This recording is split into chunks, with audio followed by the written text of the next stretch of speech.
Normally I'll skip the intro unless I really enjoy it. Then I'll watch it for the first few episodes and skip it later on. If you touch that remote while the Stranger Things intro is playing, you're out of this house. What is up, Flick fans, and welcome back to my channel. As always, I'm talking about the brand new show or movie that dropped on Netflix, and we got Stranger Things Season 3. I have chills right now just thinking about it. I am so excited to talk about this. I need your comments down below, but don't just comment things about this series. I want questions regarding anything you want to ask me about this show, because tomorrow morning will be my full spoiler review. Now, if you have a spoiler in your question, be sure to leave a few spaces so people can't see it when they first scroll past the comments. But I want to spend most of my spoiler review tomorrow answering all of your all's questions and just talking about what the heck just happened in Season 3. This is a non-spoiler review, so I'm not going to dive deep into specifics, but I do want to talk about it. I appreciate you guys watching this video, and let's talk about Stranger Things. So at the beginning of episode 1, summer brings new jobs and budding romances, but the mood shifts when Dustin's radio picks up a Russian broadcast and Will senses something is wrong. And clearly, I am really excited to talk about this because Stranger Things, just a little backstory, is one of my absolute favorite shows in general, on television and or streaming, if you like to call it that. But it's always an event when a new season comes out, right? The first season came out, it was a smash hit, people loved it. The only critique that I really heard about the first season is that maybe it's a bit too childish. They wanted something more adult. If you have that critique for that season and you want to watch Season 3, then I don't think you'll have the same critique, because this season takes what worked in the first two seasons. Now, I love the first season, thoroughly enjoyed the second season, didn't quite like it as much, and there's one episode in there that I did not love, but those things that worked carry over into Season 3, and Season 3 takes the phrase "sometimes bigger is better" to a whole new level, because this season is massive. There are so many events and storylines happening at once, but it doesn't come across as jumbled. A lot of the times you'll see a TV show have a group of people or friends or people in relationships, and they'll branch off and do their own thing, and that is what happens, especially at the beginning of Season 3. We get new friendships, new relationships, and groups of different people doing their own thing on the mission that they are on, trying to solve things. And yes, people come back together, absolutely. It's Stranger Things. You got to see the whole crew together. And some of those shots you see in the trailer, so you know the group will be together at a point. But I loved the new friendships that we get in this show, the different groups, and all of the characters. Their interactions are so just spot on. They have literally grown into these characters, and the kids are a bit older now. It's not the young group that we knew in the first season. And even the second season, guys, it's been almost 2 years since Season 2. So these kids are growing up, and they're growing up fast. So hurry up, push out a Season 4 because I want to see it. But in terms of what Season 3 gave us, I really enjoyed it because it was a bit more adult. It did push boundaries in a sense, but it took what worked about the concept of Stranger Things and it took it in a bit of a different direction. Now, it keeps what fans loves, and I did see a few critiques online saying, well, it's just the same old thing. Stranger Things, it's going down the same path, and you have to kind of keep it, not the same old thing, but keep it in line with what the fans love, because what we love about Stranger Things, we want to see continue on. We don't want to see a brand new season of television that is completely different. They tried to do that in episode 7 last season, and for me, it was my least favorite episode. That episode didn't work, so keeping it in line with what the fans love, I think, is great. So Austin, who is your favorite character? What was the best thing that happened in this season? Well, the best thing that happened in this season, I can't necessarily talk about because it is a massive spoiler, but you guys will know it when you see it, and my goodness, all of the emotions. You've got Joyce and Hopper. Of course, you expected them to be together. They're back at it again, going on another adventure. Joyce discovers something is happening, and that's what I like about this season. Every group started to discover something like, oh, this weird thing is happening, so we're going to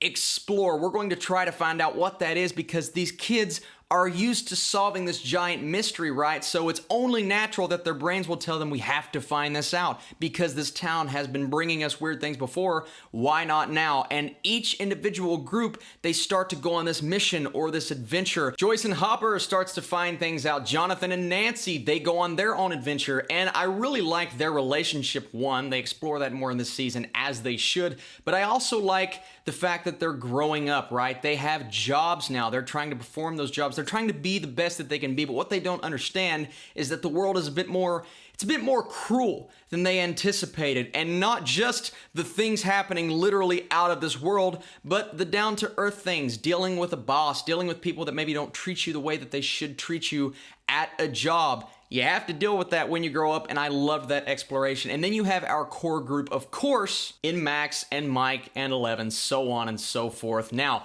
Mike and Eleven, you guys know they have a relationship now. That was explored at the end of season 2, and what a fun relationship that was. Multiple relationships. You have Mike and Eleven, you have Max and Lucas, you have poor Will having to deal with the fact that his friends are now in a relationship. The guy just wants to go play Dungeons and Dragons. Can we just play the game that we know and love, or do something fun? But the entire time, these problems keep popping up, whether it's from the relationship or from what is happening right now involving the mind flare. And yes, of course, we got that tease at the end of season 2. What that storyline evolves into is something that I did not anticipate. Some really cool and definitely different things happening in the town of Hawkins in this season. And of course, our core group has to start to figure some things out and discover who is actually behind it and why they are doing what they're doing. Maybe it's their fault, maybe it's not their fault. We also have the returning character of Billy, who is, as anticipated, really good,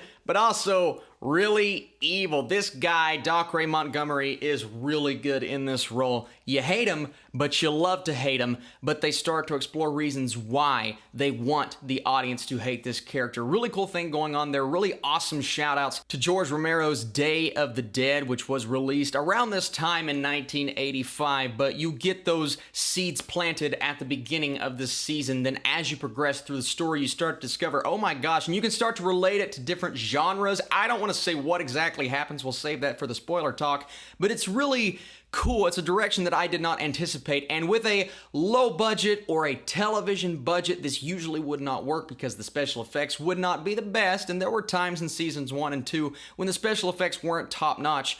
But overall, season 3, I mean, the use of special effects, it had to work, and the villains are much more large scale than we've ever seen before, but yeah, it all thoroughly worked for me, man. The CGI looked fantastic, and another common complaint you may be hearing is that this season starts out very slow, but I feel like it had to, just because it had to get you back into their lives. Like I said, there has been a passing of time since the prior season. These kids are growing up, so you have to dive deep into what their lives are now, how relationships have changed. I haven't even talked about Steve and Dustin, the ultimate partnership, the moment when he first comes in and she's like, do you just hang out with all kids? But you can tell, you can see how much this relationship has grown. These two guys, they just love each other. It is a brotherly relationship. I love seeing that. And then the implementation of the new character, Robin, who at first I was like, you know, they're just trying to add in another character like they did last season with Max. Well, it worked with Max because Max has really grown into part of this team.